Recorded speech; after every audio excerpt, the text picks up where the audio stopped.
Eh, Vamos a estar compartiendo hoy un mensaje que se llama, o es una pregunta más bien, ¿de qué estás vestido? Así es el tema, ¿de qué estás vestido? Es una pregunta. Y vamos a empezar orando. Padre, te damos gracias por tu amor, por tu misericordia. Gracias por este día, Señor, soleado, hermoso. Gracias porque podemos comprobar y saber que tú eres Dios bueno, santo y justo, Señor, y podemos gozar de tus bendiciones en este tiempo. Gracias, Señor. Amén. Vamos a abrir nuestras Biblias en Génesis, capítulo 3. Génesis, capítulo 3.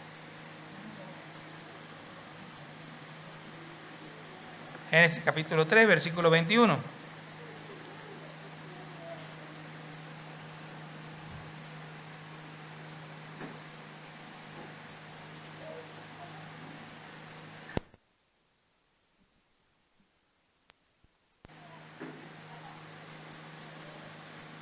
No tuve chance de poner proyector, así que no va a poder ver las transparencias. Ya no.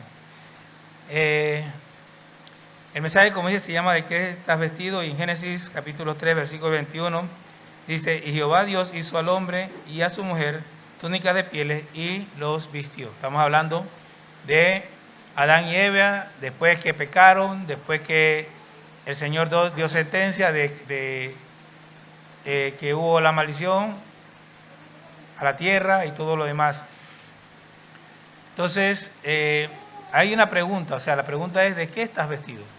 Podemos dar ejemplos, por ejemplo, si nosotros vamos a salir a pasear, vamos a salir por ahí, nos vestimos de ropa casual, nos ponemos un suéter, un jeans, algunas personas se ponen un pantalón corto, un bermuda, y salen a pasear, van vestidos de ropa casual.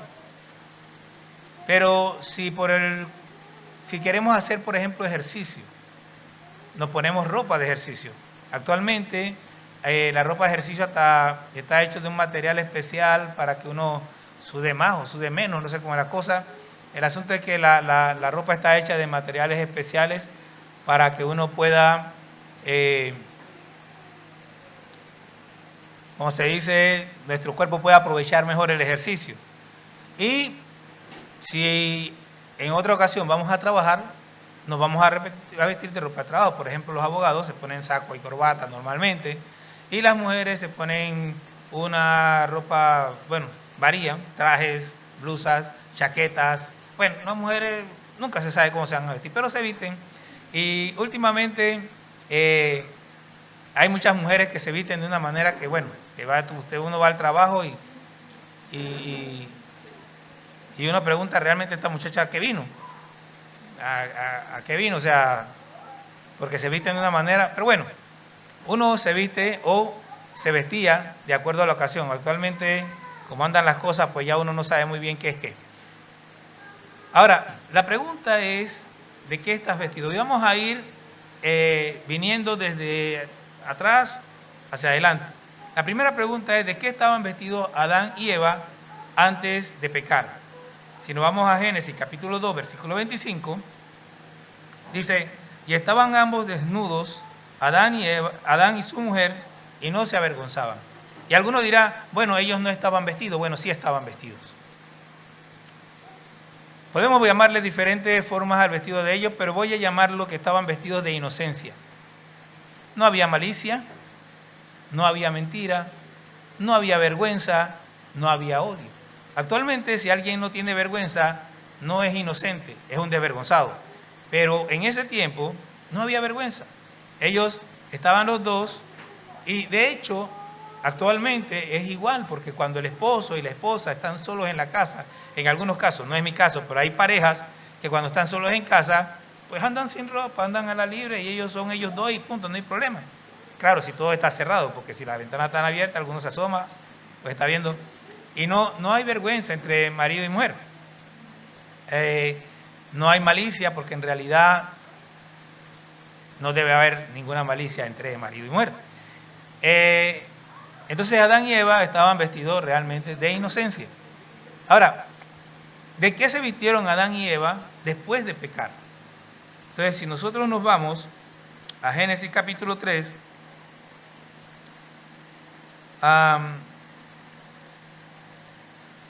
y leemos el versículo 7, dice: entonces fueron abiertos los ojos de ambos y se quitaron el vestido de inocencia, o sea, conocieron que estaban desnudos, entonces cosieron hojas de higuera y se hicieron delantales.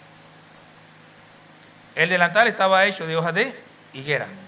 Ahora, ¿de qué estaban vestidos Adán y Eva? O sea, nosotros podemos decir estaban vestidos de hojas de higuera. Es la respuesta más sencilla, más fácil. Pero en realidad ellos estaban vestidos de ideas mundanas. Ellos estaban vestidos de lo que ellos creían que era la forma en que ellos podían cubrir su desnudez.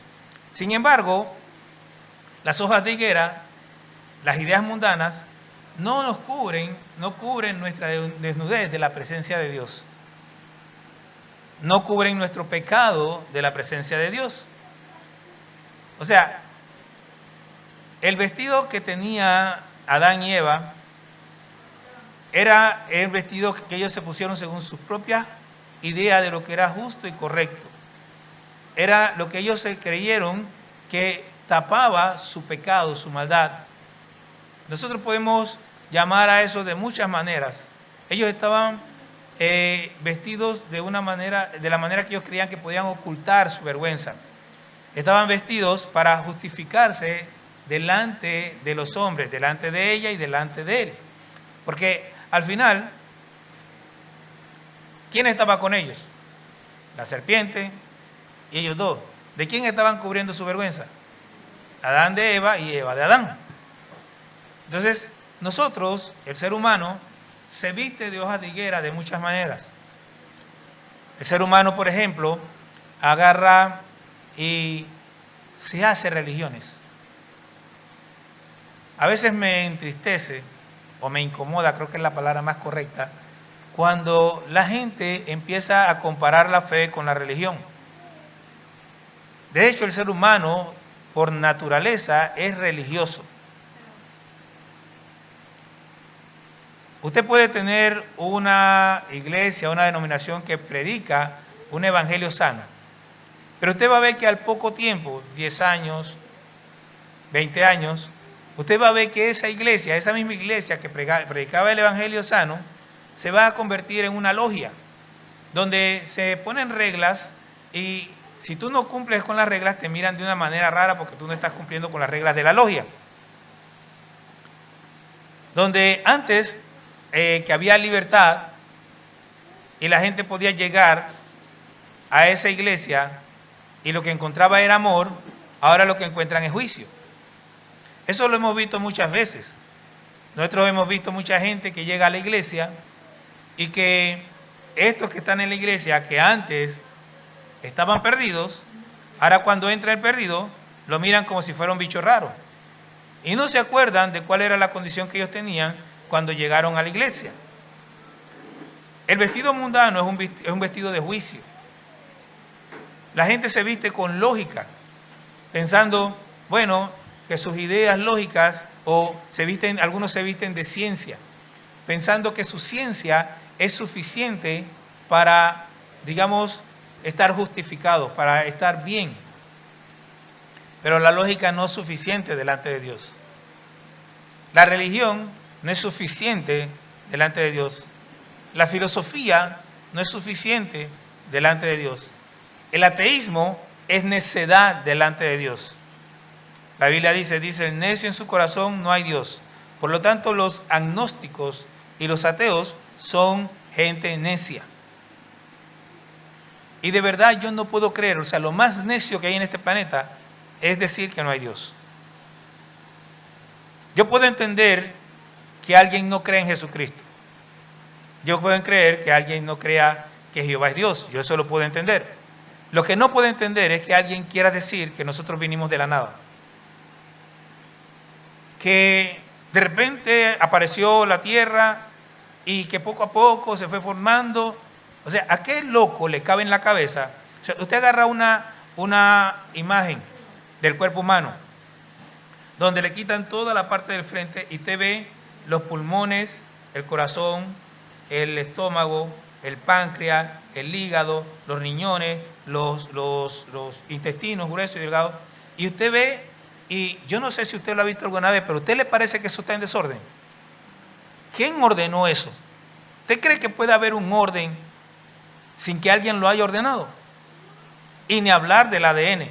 O sea, y la mayoría de los ateos y los agnósticos son gente estudiada. Pero son necios, son tontos. Ahora, nos han vendido la idea de que la ciencia aprueba la no existencia de Dios. Pero eso no es cierto. Eso es solamente que las personas, los necios, han ocupado lugares puestos altos en las universidades y en los gobiernos y han vendido la idea de que la ciencia cree eso, pero la ciencia realmente aprueba la existencia de Dios. Los científicos reales, los verdaderos, los que son honestos, saben que existe Dios. Ahora, que no sepan cuál Dios, son otros 500 pesos. Muchos de ellos tienen la lucha que si Brahma es Dios, que si Jehová es Dios, y se enredan viendo similitudes y diferencias, pero no miran la unicidad o lo único que es Dios, que es Jehová, que es nuestro Jesús. Lo único y diferente.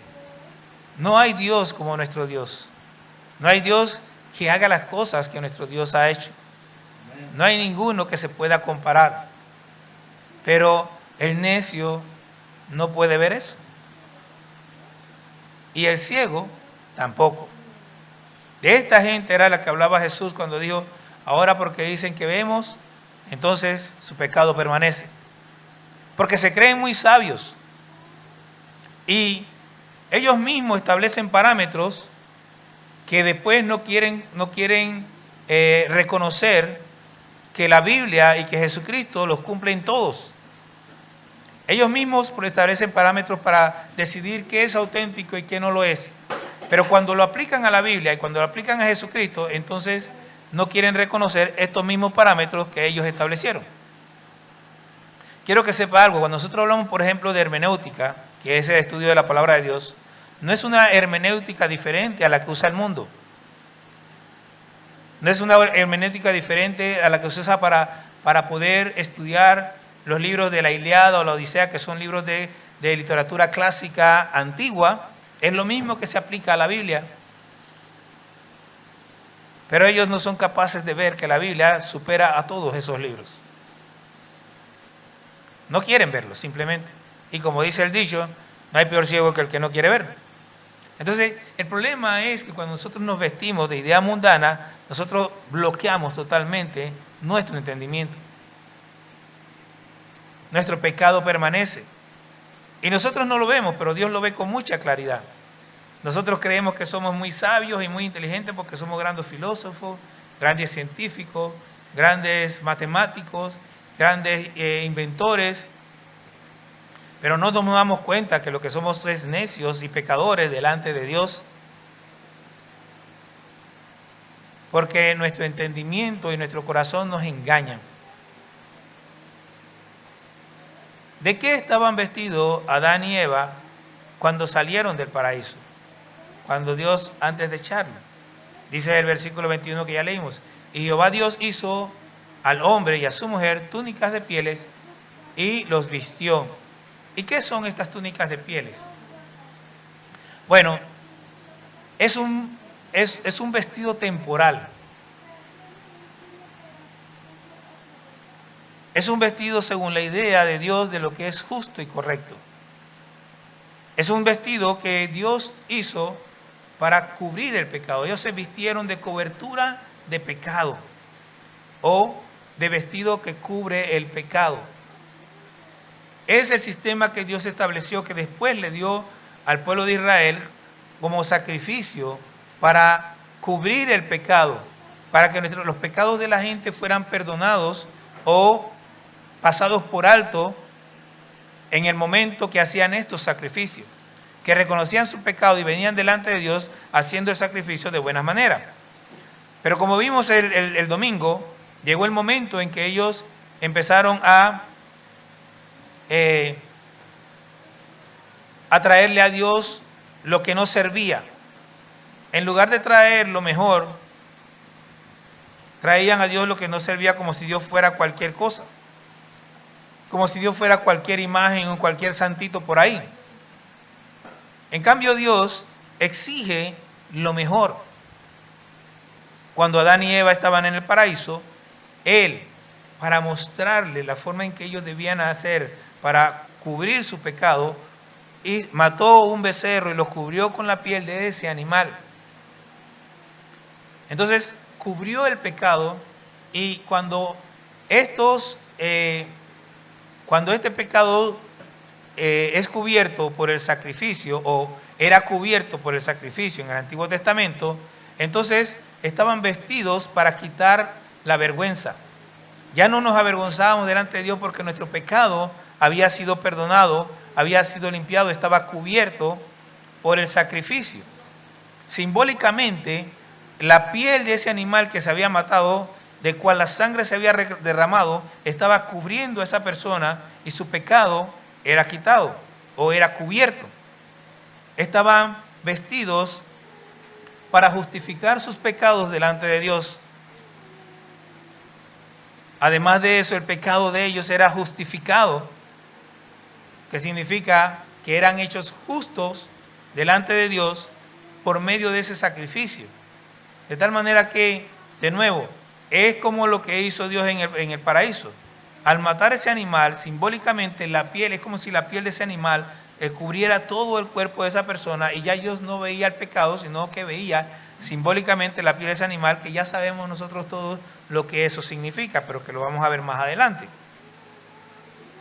Entonces tenemos tres vestidos. Tenemos el vestido de inocencia, que nunca nadie más se va a vestir de esa manera. Tenemos el vestido de ideas mundanas, el vestido de pecado, se puede decir también, que todos estamos vestidos de esa manera. Todos nacimos con el vestido de pecado, se puede decir. Y está el vestido de cobertura de pecado, el vestido que quita nuestra vergüenza, que nos justifica delante de Dios. Ese vestido era un vestido temporal, fue un vestido que solamente sirvió durante el tiempo del Antiguo Testamento, y la gente se vestía de eso y su pecado quedaba cubierto por un tiempo. Pero después, cuando volvían a pecar, tenían que volver a hacer el sacrificio para volver a cubrir su pecado. Una vez al año, es más, estaba establecido que una vez al año el sumo sacerdote entraba en el lugar santísimo con sangre de becerro para ofrecer a Dios por el pecado de todo el pueblo de Israel. Era un vestido temporal y solo duraba hasta que yo cometiera mi pecado nuevamente. Ahora, esto es importante porque de nuevo la misma discusión y se resuelve con esto. La diferencia entre el último vestido, ¿de qué está vestido el cristiano? Es la última pregunta. Entonces aquí vamos a ver varios pasajes, pero la diferencia entre este vestido y el vestido que acabamos de ver, el que cubre el pecado, es que este vestido quita el pecado. Y no es un vestido temporal, es un vestido permanente. Aquí la vieja discusión de si la salvación se pierde o no se pierde. Una vez que te vistes de esto, te vestiste, tu pecado ha sido perdonado. Punto. No hay más, dice bro, no hay más memoria, no hay más conciencia. Una vez que la sangre limpia, tu pecado ya no hay. Donde el pecado es remitido, no hay conciencia de pecado. Y Juan dice que el cristiano, que el Hijo de Dios no peca. O sea, ya el deseo de pecar, de hacer esas cosas que antes decíamos, es que me gusta mucho bailar, es que me gusta mucho el trago, es que me gusta... Eso pasa, ya no queremos hacer esas cosas. Y a veces algunos de nosotros todavía nos dura un poco el gusto, pero no como algo que queremos hacer así como que a la libre, sino que se forma una lucha. hay algo en mí que no quiere y otra cosa en mí que sí quiere, y empieza la lucha hasta que el Señor al final vence, porque en realidad Él nos ha comprado. Entonces, ¿de qué está vestido el cristiano? Dice Romanos 13:14. Les voy a dejar que lo busquen porque vamos a leer unos versículos adicionales, no solamente el versículo 14. Vamos a buscar Romanos capítulo 13 para que leamos los versículos adicionales. Y ahí los que están viendo las transparencias, las filminas, me van a perdonar porque se me olvidó hacer unos ajustes al final. Eso pasa cuando uno anda copia y pega, copia y pega.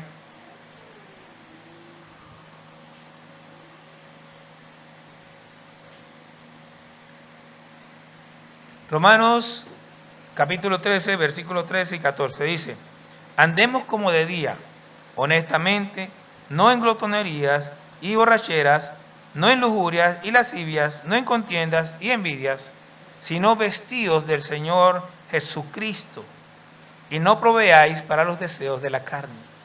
O sea, esto es interesante. Cuando yo empiezo a buscar de qué debe estar vestido el cristiano, todos los versículos me salen en línea y llevan en línea a una conclusión tremenda. Dice, vestidos del Señor Jesucristo. Ese es lo primero. Tenemos que vestirnos del Señor Jesucristo. Pero nos dice, ¿cómo nos vestimos del Señor Jesucristo?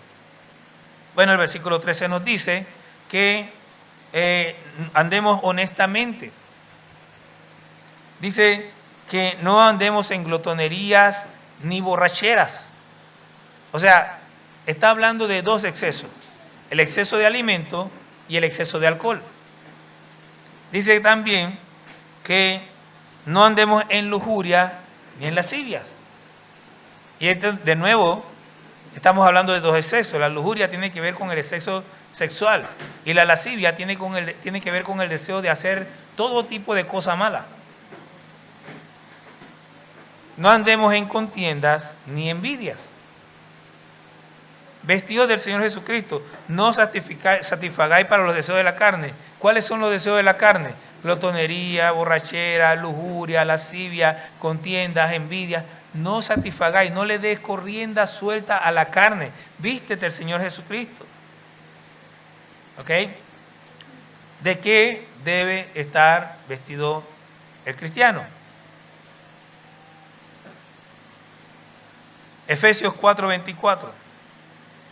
Vamos a Efesios capítulo 4, porque igual vamos a leer no solamente el versículo 24.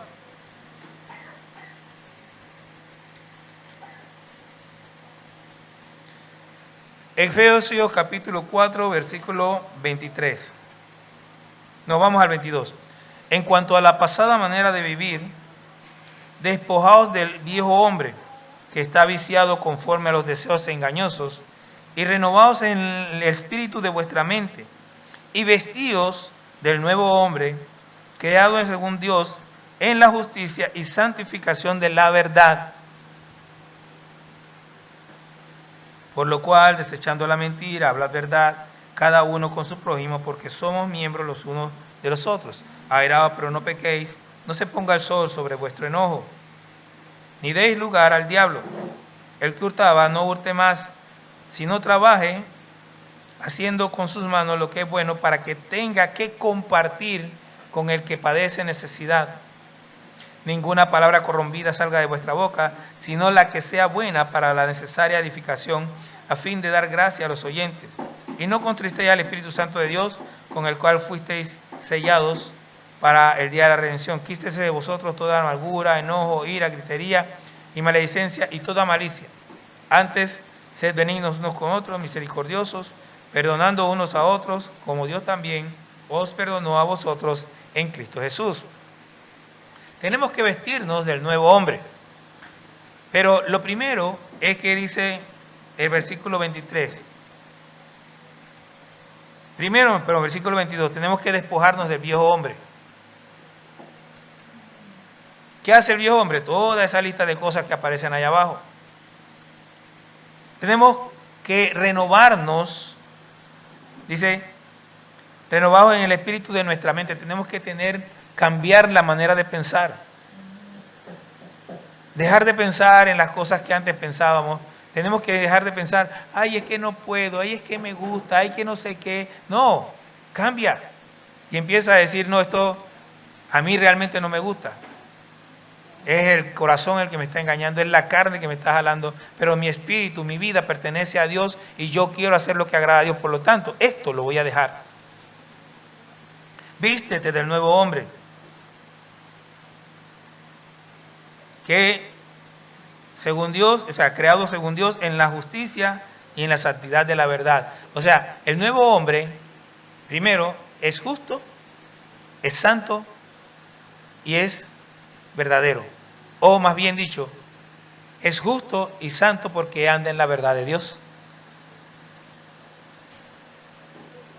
El nuevo hombre no anda vestido, no anda haciendo las cosas que agradan a la carne, sino que habla verdad.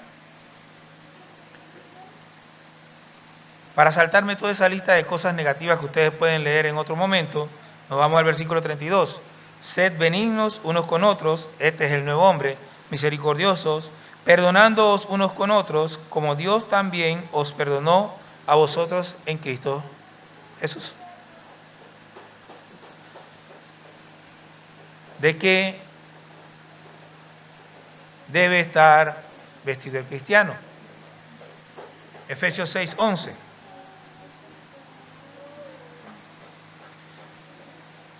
Y aquí no escribí mucha cosa porque esto lo conocemos muy bien. Vestidos de toda la armadura de Dios para que podáis estar firmes contra las acechanzas del diablo. Y esto lo podemos ir desglosando. La armadura es el cinto de la verdad, o sea que lo que nosotros debemos ser verdaderos. Nuestra palabra siempre debe ser de verdad, no en mentiras, no en falsedades, siempre debemos ser originales. Debemos ser reales, debemos ser lo que Dios ha puesto que nosotros seamos, debemos ser justos, de tal manera que no debemos juzgar a los demás de una manera diferente a la que nos juzgamos a nosotros. O sea, si yo soy justo y yo pienso que, bueno, yo soy bueno porque vengo a la iglesia. Si ese parámetro es bueno para mí, entonces todos los que vienen a la iglesia son buenos. Así de sencillo. Ahora, si yo soy bueno, porque además de venir a la iglesia, busco de Dios, entonces ya es diferente. Ya no soy bueno solamente por venir a la iglesia. Entonces, el parámetro tiene que ser igual para los demás. Si alguien viene a la iglesia y está buscando de Dios sinceramente, aunque no tenga la misma, digamos, capacidad que yo, o el crecimiento, la misma madurez que yo, debo considerar a esa persona buena, porque yo considero que los que buscan a Dios son buenos, sin importar el estatus en que estén. Eso es ser justo.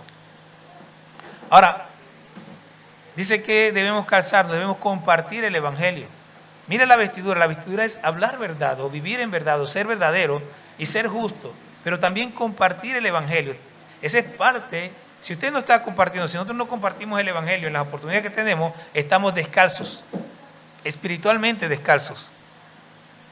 Y cuando usted está descalzo, corre el riesgo de que se le entierre un vidrio, un clavo, etcétera, etcétera. Yo me acuerdo, la gente dice que yo era tremendo por eso, pero en realidad eso no es ser tremendo. Yo simplemente una vez cuando estaba chico me entré en un vidrio que estaba grandecito, me saqué el vidrio, me agarré el pie así por los extremos, lo sostuve por un rato y cuando dejó de sangrar me fui para la casa, nunca le dije a mi mamá nada. Y esa ha sido mi técnica con todos los cortes desde que tengo uso de razón. Cuando yo me corto con cualquier cosa, yo sostengo la herida por un rato.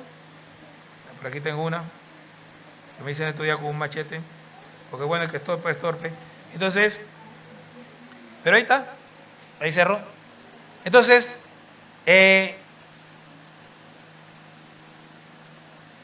nosotros tenemos que saber que Dios nos dio una vestimenta y parte de la vestimenta es compartir el evangelio. La otra parte es tener fe. Y esta es, mire que está en el medio. Compartir el evangelio y tener fe, dependiendo de cómo veamos la armadura, está en el medio. Si no contamos la oración, los dos están en el medio. Si contamos la oración, ¿usted sabe cuál está en el medio? Tener fe. Tener fe está en el medio. Y tener fe es no dudar. Si usted vaya a Santiago, dice, no dudando nada. Ahora, no dudar no es que no vengan pensamientos de duda a mi cabeza. Una cosa es que vengan pensamientos de duda y otra cosa es que yo dude. Cuando yo viene el pensamiento de duda, si yo lo acojo y empiezo a pensar, ay, que no sé qué, que no sé cuándo, entonces ya dudé. Ahora, si viene el pensamiento de duda, yo digo fuera. Póngase a pensar, en estos días yo comentaba del asunto de conocer a Dios. Y nosotros muchas veces, casi todos nosotros conocemos facetas de Dios. Mucha gente conoce, algunos conocen a Dios sanador porque en algún momento tuvieron alguna situación de salud, oraron a Dios, no fueron al médico y fueron sanados. Ahora, ustedes me van a perdonar. Siempre la gloria es para Dios y todo lo que ustedes quieran. Pero los que van al médico no conocen al Dios sanador. En estos días estábamos oyendo una muchacha que decía que en ciertas situaciones ella se preguntaba, ¿qué haría Jesús? ¿Qué haría Jesús? Ahora, si viene una persona enferma a mí y yo me pregunto, ¿qué haría Jesús? ¿Qué tendría que hacer yo? Sanarlo. Porque eso es lo que Jesús haría. Si una persona enferma venía a Jesús, ¿qué hacía Jesús? Lo sanaba. Bien, el asunto es que la fe es lo que hace la diferencia. Y la fe no es ausencia de pensamientos de duda, sino es rechazar pensamientos de duda. Si Dios me llama a hacer algo, entonces yo tengo que saber que Él va a hacer que ese algo se cumpla, por más difícil que sea. El pueblo de Israel vino por todo el desierto y a la puerta de la tierra prometida dudaron. Y porque dudaron, tuvieron que estar 40 años en el desierto, ellos y los que no dudaron también. 40 años en el desierto, porque dudaron. Zacarías se le apareció el ángel y le dijo, vas a tener un hijo. Y dudó, y porque dudó estuvo mudo hasta que nació su hijo. Es peligroso dudar de Dios. Por eso es importante que establezcamos una relación cercana con Dios y franca con Dios, donde aprendamos a escuchar y a entender cuando Dios nos habla. Mire el caso de José. José, no tengas temor de recibir a María porque lo que está en su vientre. Y no se le apareció el ángel, fue un sueño. En el sueño y él se paró el pan, recibió a María. ¿Se da cuenta lo que es fe? Ah, que mañana no tengo pan. ¿Qué hago? ¿Qué hago? ¿Qué hago? Cree. Dios dijo, no te dejaré ni desampararé. En fe. No te cruces de brazos, pero no te sofoques. Siéntate tranquilo, relájate, ora, pide al Señor, bueno, ¿qué hago? Ah, pan, párate. A veces Dios no contesta tan rápido, pero contesta siempre. El yelmo de la salvación, tienes que creer en el sacrificio de Jesús. Tienes que saber que ese sacrificio es suficiente, como decíamos hace un rato. Es una vestimenta permanente, no me cubre mi pecado ahora y después. No, ya Él me cubrió, ya Él cubrió mi pecado, ya Él me lavó y me limpió.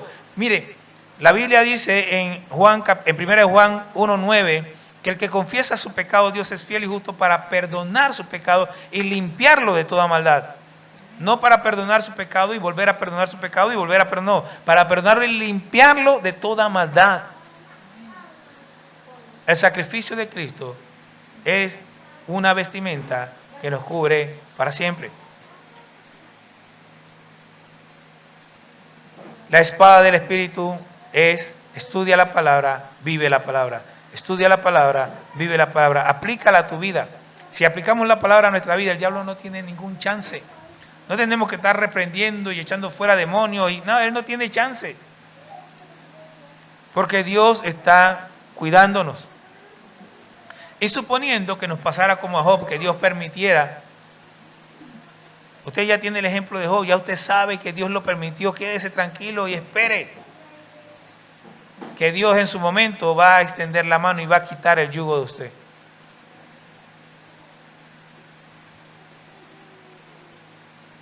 ¿De qué está vestido el cristiano? Colosenses 3:12, ya estamos terminando. Faltan 2 versículos nada más. Colosenses 3:12.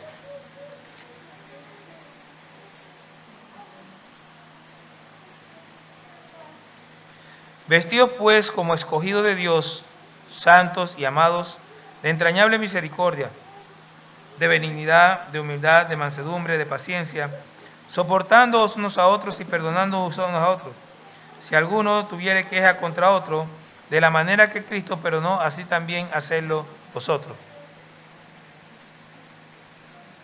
Vestidos como escogidos de Dios, santos, o sea, separados para Dios y amados, de entrañable misericordia, o sea, no devuelvas mal por mal, de benignidad, seamos buenitos los unos con los otros, de humildad, no sea altanero, no se crea la gran cosa, el único que es grande es Dios, de mansedumbre, sea una persona tranquila, no se ponga bravo por cualquier cosa, que si le ofendieron usted pase la ofensa, de paciencia, espere, en medio de la tribulación, en medio de la prueba, espere.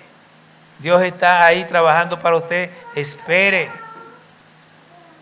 Soporte al hermanito que no es tan inteligente, que es un poco hablantín, que es, que es un poco intenso, sopórtelo, téngale paciencia. Respire hasta 50, respire profundo y cuenta hasta 50. Perdone al que sea que le haya hecho cualquier otra cosa, cualquier cosa mala. Perdonen.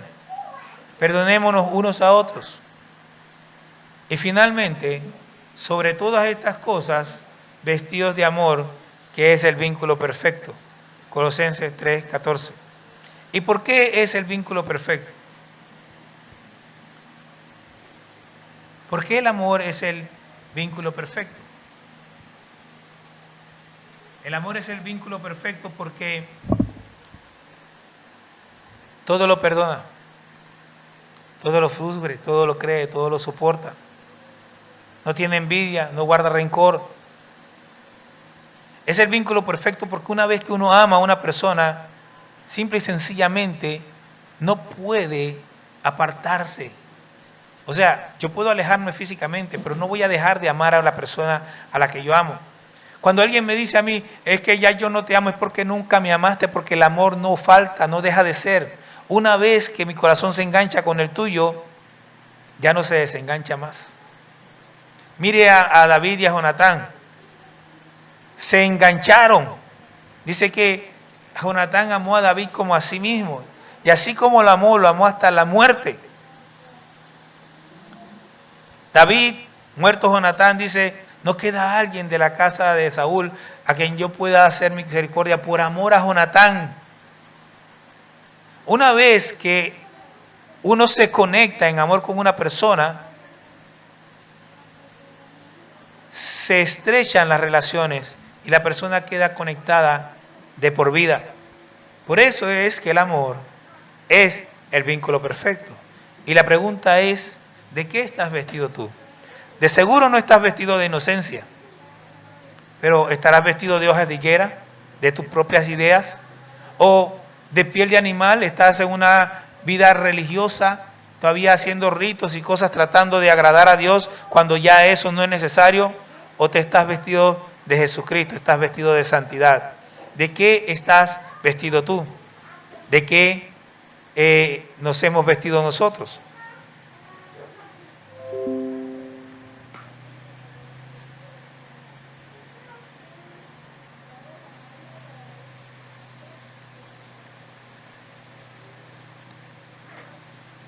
Nosotros tenemos el mejor vestido que ha existido y que se ha creado. Pero ¿cómo funciona este vestido?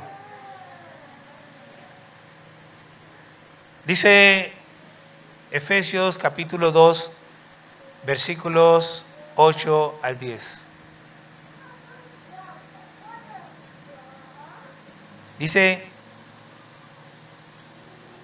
que somos salvos por la fe. Por gracia sois salvos por medio de la fe, y esto no es de vosotros, pues es don de Dios, no por obras, para que nadie se gloríe. Porque somos hechuras suyas, creados en Cristo Jesús para buenas obras, las cuales Dios preparó de antemano para que anduviésemos en ellas. Mire lo que dice. Primero que dice que no somos salvos por obras. Y después dice que somos hechos para buenas obras que Dios preparó de antemano. Y si usted se va al libro de Apocalipsis, usted se va a dar cuenta que el libro de Apocalipsis dice que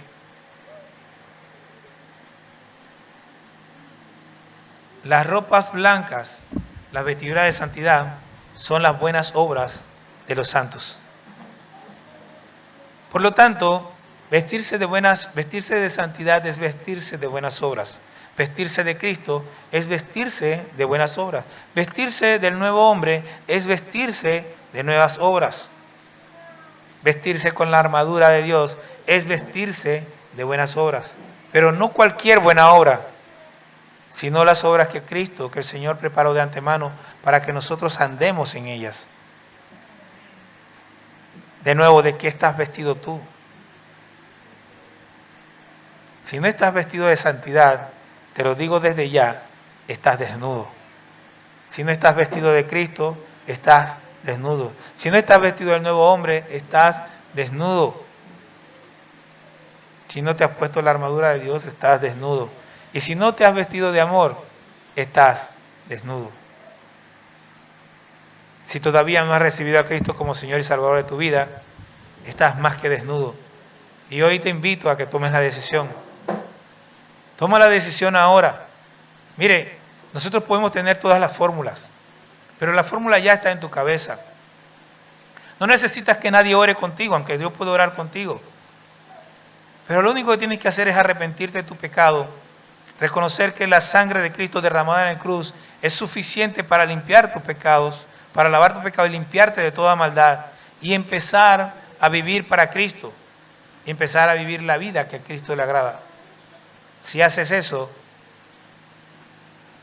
te habrás vestido de Cristo Jesús.